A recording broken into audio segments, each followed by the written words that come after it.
Hey everybody, this is Jacob Belgum, aka Schwab Cards on Instagram. I'm a sports card collector, among other things. Alright guys, I'm back.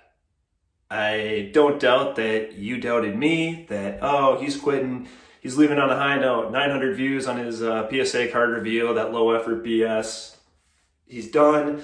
He's, for whatever reason, he's left the game, just didn't have the heart to stick it out. Well, I'll admit, I doubted myself for a little while there too, but I have a video in me today, and so I wanna share it.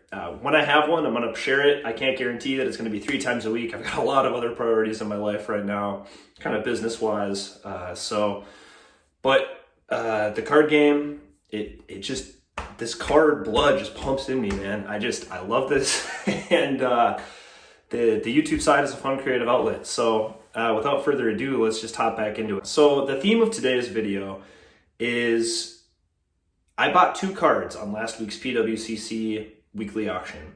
I paid $1,000 for the Deuce, and they are 2 cards that check every box. And that is the key with this, guys. That is the all-encompassing theme of the video, and I'm going to use these 2 cards as a conduit.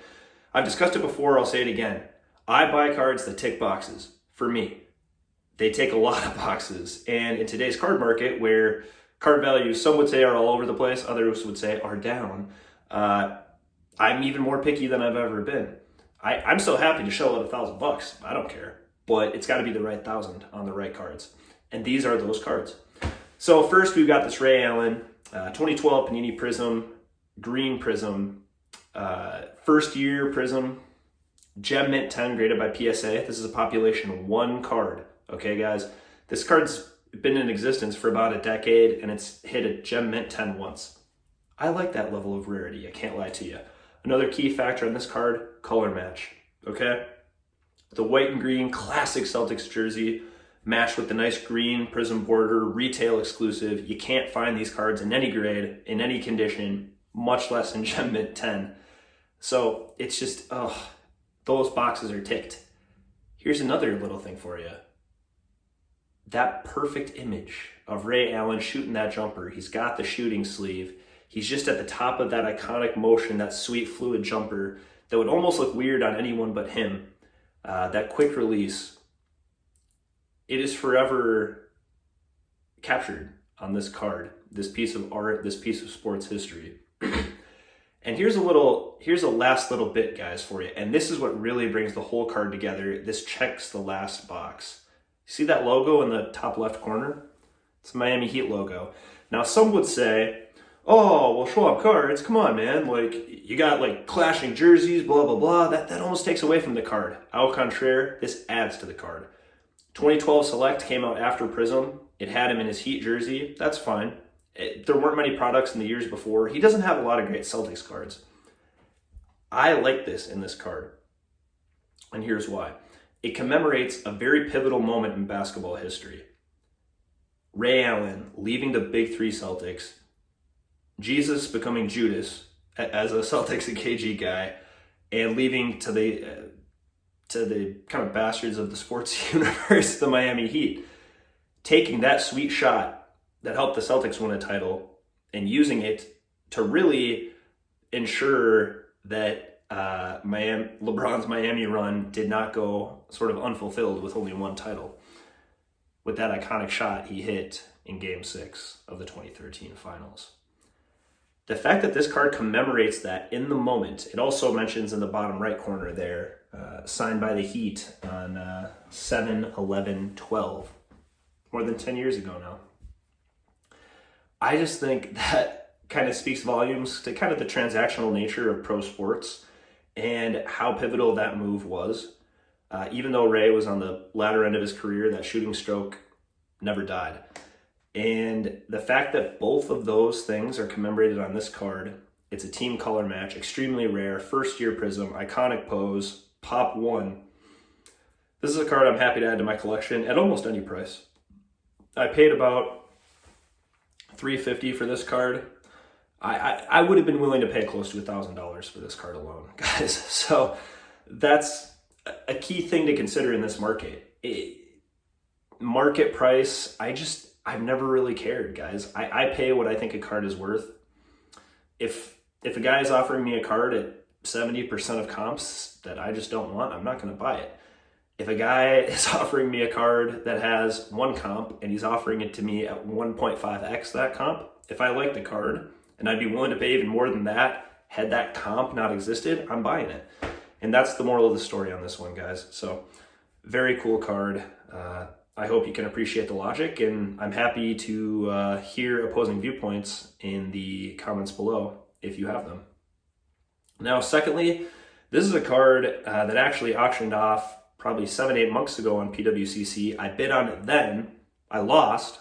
I had a set price. I was like, this is what this card should be worth in my eyes. And as the market has decreased, I got the card for a lot less and about $200 less than my max bid this time. And that is the Brett Favre 2008 Ultimate Collection, Ultimate Seasons, patch auto, numbered 505 in a BGS 9.5 slab. Again, guys, this card checks just about every box for me. We've got multicolor patches, on-card autograph, gem mint condition of my favorite football player of all time.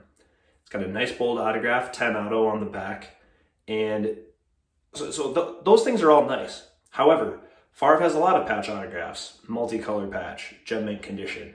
That's not what really does it.